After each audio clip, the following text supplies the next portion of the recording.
Imagine a life where you no longer chase people, approval, or validation. A life where your peace is not disturbed by noise, nor your purpose dictated by the opinions of others. Imagine waking up, not to the sound of chaos, but to the calm voice within you. A voice you once ignored because the world was too loud. Now picture this: you're alone, but not lonely. You've let go of what no longer serves you. And in that silence, something awakens: clarity, strength, truth. Buddhism teaches us that true transformation begins not in the presence of others, but in solitude, where your soul finally has space to breathe. This is your path to healing. This is how you rebuild yourself alone. And it starts right now with 12 Buddhist principles that will reshape your mind, renew your spirit, and return you to who you truly are. 1.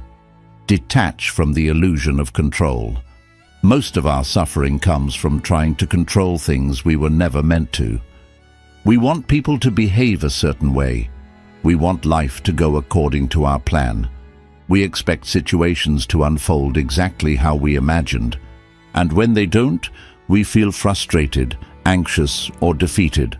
But here's the truth: you cannot control what other people say, think, or do. You cannot control the outcomes, the timing, or the twists of fate. Life is unpredictable. People are imperfect. Circumstances will change, often without warning. Buddhism teaches us that pain is not caused by what happens to us, but by our attachment to how we believe it should happen. As Buddha wisely said, you only lose what you cling to. The tighter you hold on to expectations, the more you suffer when they're not met. But when you release that grip, something beautiful happens. You begin to experience life as it is, not as you demand it to be. Let go of trying to force outcomes. Let go of trying to fix everyone. Let go of needing everything to be perfect. When you stop resisting reality, you stop suffering. And in that surrender, you don't become weaker, you become wiser. Because now, instead of wasting your energy on what you can't control, you begin to master the one thing you always can: your response. That's where your power is, not in controlling life, but in how gracefully you meet it. 2. Sit with yourself, not your distractions. In today's world, it's easier than ever to run from yourself. Every time you feel discomfort, boredom, or sadness, there's a screen to scroll, a song to play, a video to watch, or a conversation to escape into. These things may seem harmless, but over time they create a dangerous habit. You start avoiding your own presence. You begin to fear silence. You begin to resist stillness. And slowly, without realizing it, you become a stranger to your own mind. Buddhism teaches that true healing and transformation only begin when you stop distracting yourself and start facing yourself. Why is sitting with yourself so important? Because underneath the noise is truth. Underneath the discomfort is clarity. And the emotions you've buried, those quiet whispers of sadness, guilt, or longing, are not trying to destroy you. They're trying to guide you. When you learn to sit alone, without reaching for your phone, without calling someone, without numbing your thoughts with noise, you begin to hear what your soul has been trying to say all along. You realize you're not empty. You're just unattended. You're not broken. You're just unheard. So sit, not as a punishment, but as a return to yourself. Let the silence feel awkward at first. Let the emotions rise. Observe them like passing clouds. Don't judge, just listen. Because the moment you become fully present with yourself, without needing anything else to escape into, you begin to remember who you really are. And that, in itself, is the beginning of transformation. 3. Embrace the pain that rebuilds you.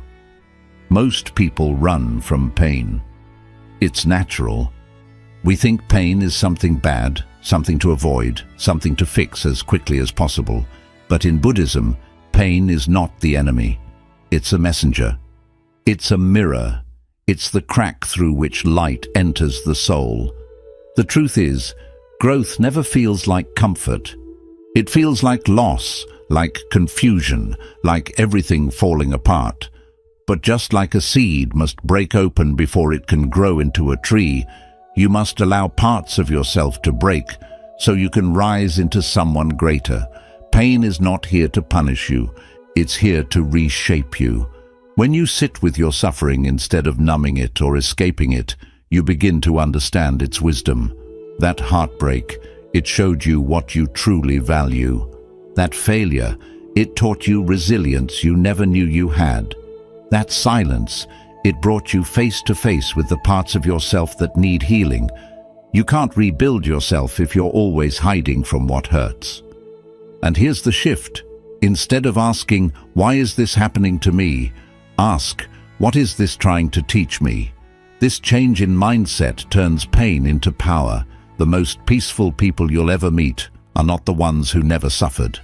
They're the ones who look their pain in the eye, accepted it with grace, and let it transform them. So don't rush to escape what hurts. Let it burn away the old version of you. The one that was too afraid, too dependent, too lost. And from those ashes, a stronger, clearer, and wiser you will rise. This is the beauty of pain when met with presence. It doesn't just break you, it rebuilds you. 4. Simplify your life. Amplify your spirit. In a world that constantly pushes us to want more, do more, and become more, simplicity often feels like a weakness. But in Buddhism, simplicity is not a step backward, it's a return to clarity, a return to peace. Think about it. How many things do you carry, physically, mentally, emotionally, that you don't truly need? How much energy is drained managing things that add no value to your spirit? The clutter in your home, the overcommitment in your schedule, the noise in your digital life, and the toxic people in your circle, they all weigh you down, quietly and constantly. Buddha taught that desire is the root of suffering, not just material desire, but the craving for more recognition, more possessions, more distractions. But the path to transformation isn't found in adding, it's found in subtracting. Start by asking, what is truly essential to my peace? Simplify your surroundings. Let go of what you don't use. Simplify your relationships. Choose depth over quantity. Simplify your mind. Release thoughts that don't serve your highest self.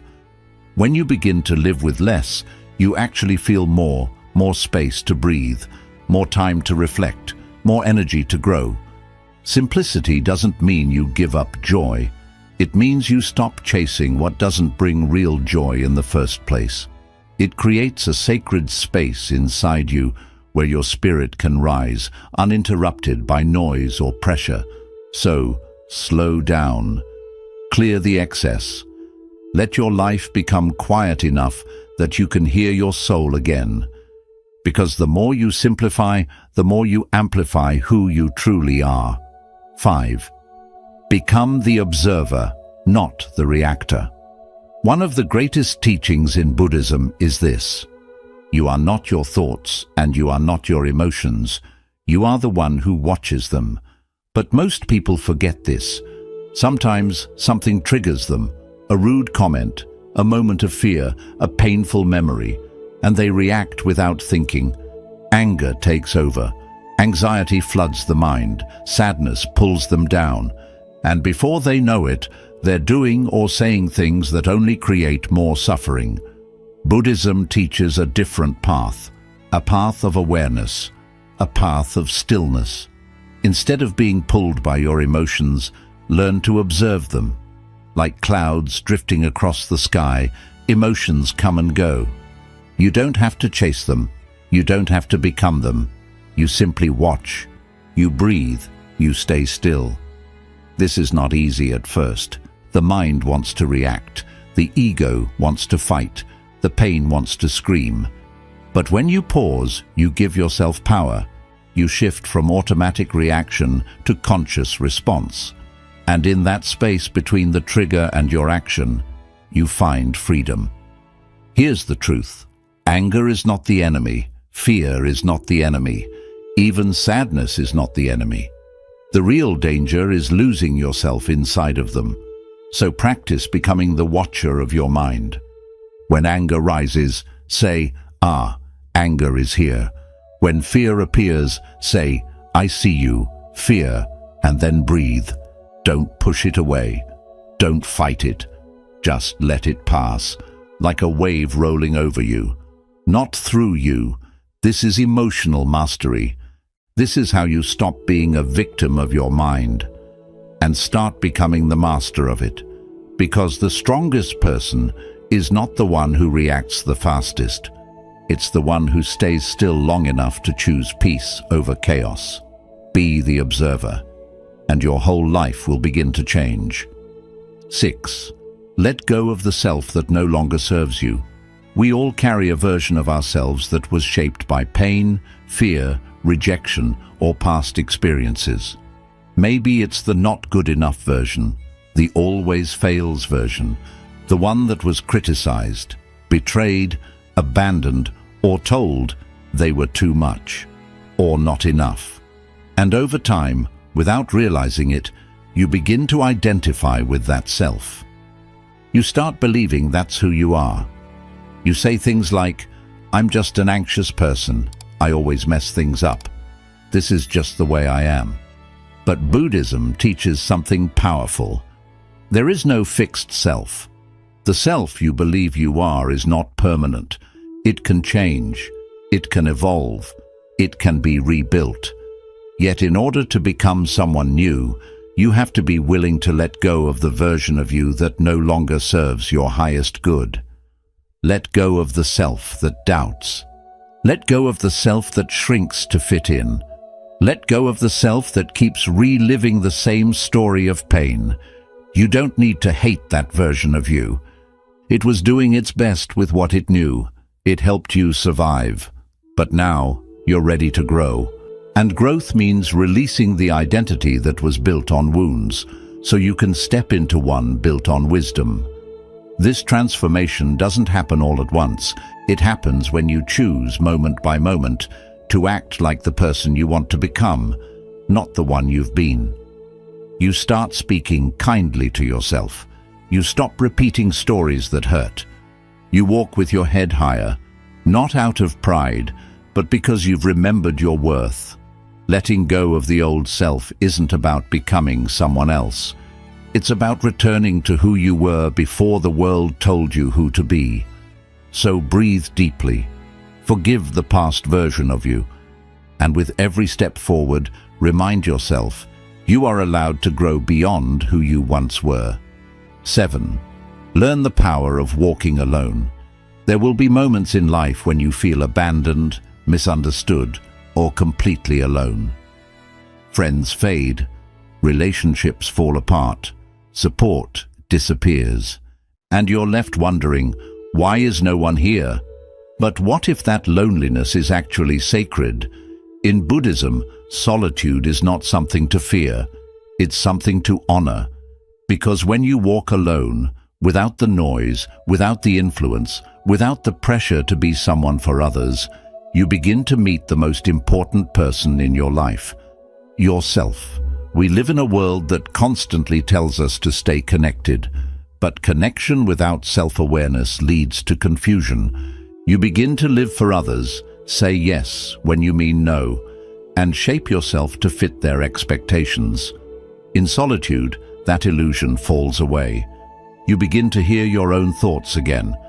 You start questioning what you actually want, not what others expect. You remember your values, your dreams, your pain, your power. Buddha walked away from his palace, his comfort, his identity, alone. And in that sacred solitude beneath the Bodhi tree, he awakened. Solitude is where you strip away the masks. It's where the real work begins. No one clapping for you, no one guiding your steps, just you. showing up for your own soul. But understand this. Walking alone doesn't mean being lonely. It means becoming strong enough to stand without needing anyone else to hold you up. When you can walk your path without applause, when you can be at peace without constant company, when you can enjoy your own presence like a best friend, that's when you know you are becoming whole. So if you feel like no one understands you right now, if you're walking a path that feels unfamiliar and quiet, know this isn't your punishment, it's your preparation. Because those who learn to walk alone eventually lead themselves to the most powerful place of all, inner peace. 8. Choose mindfulness over multitasking. In the modern world, multitasking is praised like a superpower. The more you can juggle, the more valuable you seem. But here's what no one tells you. The more tasks you split your attention across, the less of yourself you bring to each one. You eat while scrolling your phone. You listen while thinking about your reply. You walk while your mind races in 1,000 directions. But are you really living, or just moving through life on autopilot? Buddhism teaches the opposite of multitasking. It teaches mindfulness, the practice of being fully present with whatever you are doing, no matter how simple it seems. When you eat, just eat. When you listen, just listen. When you walk, feel each step beneath your feet like it matters. Why is this important? Because when your mind is scattered, your life becomes scattered. When your attention is divided, your energy is drained. And when you rush through every moment, you miss the beauty, the wisdom, and the healing it quietly offers you. Mindfulness brings you back to now, the only moment that actually exists. It calms the nervous system. It clears mental fog. It deepens your connection to the world and to yourself. And most importantly, it awakens your presence. You begin to notice the flavor of your food, the sound of the wind, the rhythm of your breath. You begin to realize that life isn't happening later. It's happening right here. And the more present you are, the richer your life becomes. Even washing dishes can become a meditation. Even sipping tea can become a sacred act if you give it your full attention. So stop chasing more. Stop rushing through everything just to get to the next thing. Slow down. Come back to this moment. Because when you stop multitasking and start living mindfully, you don't just get things done, you come back to life itself. 9. Accept what is and change what you can. One of the deepest sources of suffering in life is the fight against reality. We wish things were different. We replay mistakes, regret decisions, hold on to anger and obsess over things that are simply out of our control. But here's the truth. You cannot heal by resisting what is. Buddhism teaches a profound balance, acceptance, and action. Accept what is, change what can be, and have the wisdom to know the difference. Acceptance does not mean giving up. It does not mean becoming passive. It means making peace with the present moment before you decide what to do next. Because when you're at war with what's already happened, you drain your energy. But when you accept it, you free up space to respond wisely. You don't have to accept injustice. You don't have to tolerate toxic behavior. But you do have to stop wishing the past could be different. You do have to stop trying to control every outcome. Instead, ask yourself, can I change this? If yes, take action with clarity and compassion. If no, breathe, let go, and trust the unfolding of life. Acceptance doesn't mean you agree with everything. It means you stop fighting reality so that you can meet it with strength instead of resistance. And action, true conscious action, comes from a still place, not a frantic one. When you accept what is, you can finally see clearly what steps to take. Here's what happens when you live this way. You stop being a victim of circumstances. You stop getting stuck in endless loops of worry or regret. You begin to move forward, not with fear, but with peace. Because peace is not the absence of problems, it's the presence of inner clarity in the middle of them. So repeat this to yourself when life feels heavy. I will accept what is and change what I can. And in that simple, powerful mindset, you will begin to transform everything. 10. Choose compassion even for yourself. 10. Choose compassion even for yourself. It's easy to feel compassion for others. When someone else is in pain, we offer kindness, patience, and gentle words. But when we fall short, we become our own harshest critics. We replay our mistakes. We insult ourselves in silence. We carry guilt for days, weeks, even years. We hold ourselves to impossible standards and punish ourselves when we fail to meet them. But here's the truth. You cannot truly grow if you're constantly attacking yourself. Buddhism teaches that compassion must begin at home, and that home is your own heart. Self-compassion doesn't mean making excuses. It means recognizing that you are human, that you are allowed to struggle, that healing is not a straight line, and mistakes are part of the journey. When you mess up, speak to yourself as you would to a dear friend. It's okay. You're learning, you're trying, you are still worthy.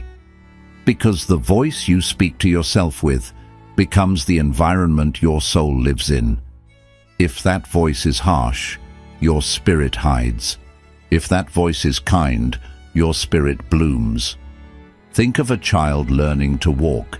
If that child falls, you don't scold them. You cheer them on. You encourage them to get back up. You need to offer yourself that same grace. Even in your darkest moments, you are not broken. You are becoming. Even in your messiness, you are not a failure. You are a work in progress. Self-compassion is not weakness. It's one of the greatest strengths you can develop. Because when you stop fighting yourself, you create space to truly grow. So, pause, place a hand over your heart, take a breath, and remind yourself, I am doing my best. I am learning. I deserve love, even from me. In that moment, transformation begins. Not from force, but from gentle understanding, because the path to healing is not paved with self-judgment. It's built with compassion, step by step, breath by breath. 11th, break the cycle by breaking the thought. Every day, thousands of thoughts pass through your mind. Some are harmless, some are helpful, but many, without you even realizing, are harmful. Thoughts like, I'm not enough. No one understands me. I always fail. What's the point in trying? And the more often these thoughts appear, the more power they gain.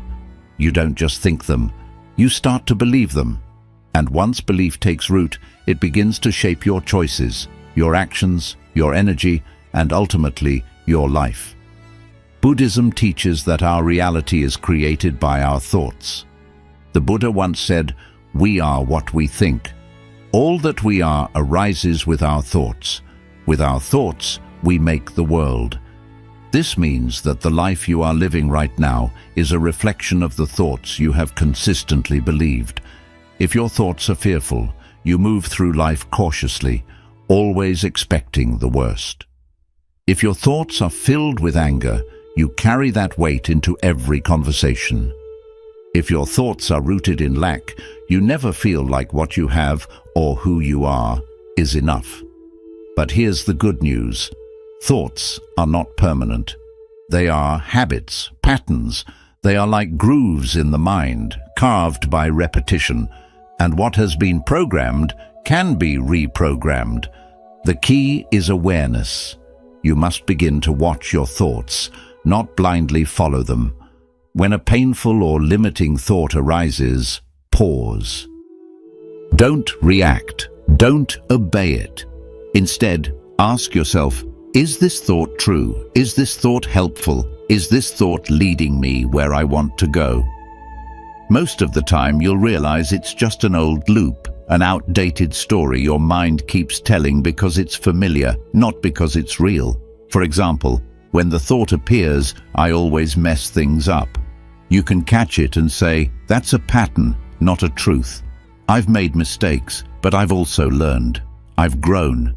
I'm not the same person I was before. This is how you begin to break the cycle, by breaking the thought before it becomes a belief. But awareness alone is not enough. You must also replace the thought with something more aligned, more empowering. Instead of, I'm not good enough, try, I am growing and growth is messy. Instead of, I'll never change, say, I've already changed in ways I never thought I could. Instead of, I'm too late. Tell yourself, right now is exactly where I'm meant to begin.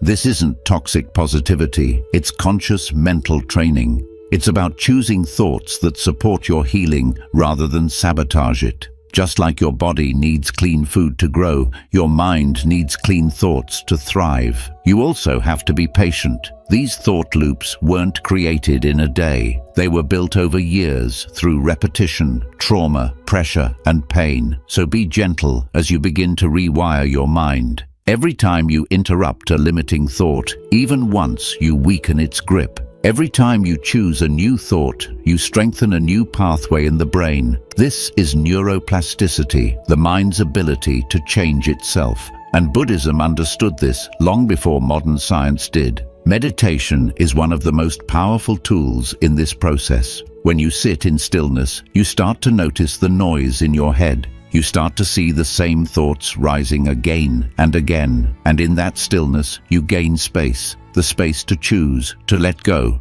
to reframe, to breathe instead of react. Over time, this conscious choosing becomes natural. You no longer believe every thought that appears. You become the observer, not the prisoner. You begin to think on purpose, not out of habit. And this is when transformation happens. Because when your thoughts change, your beliefs change. When your beliefs change, your energy changes. When your energy changes, your actions change. And when your actions change, your entire life begins to transform. So if you feel stuck in a cycle of fear, of anger, of sadness, look to your thoughts.